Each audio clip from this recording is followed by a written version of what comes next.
How to remove or replace spaces and empty lines in Notepad++. Here are a few ways to remove or replace spaces and empty lines in Notepad++. To remove all empty lines, 1. Press Ctrl+H to open the Find/Replace dialog. 2. Under Find What?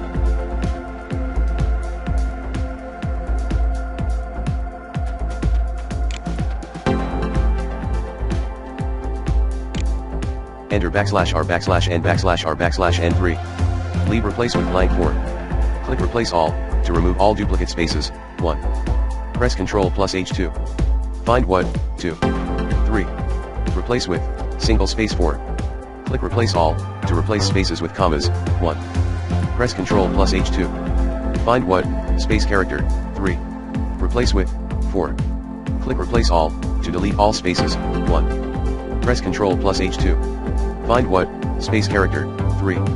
Leave Replace with blank 4. Click Replace All. You can also use Notepad++'s Trim Trailing Space plugin to quickly remove trailing spaces and empty lines. The powerful Regex Search and Replace in Notepad++ makes it easy to customize removal of spaces, lines, and other characters.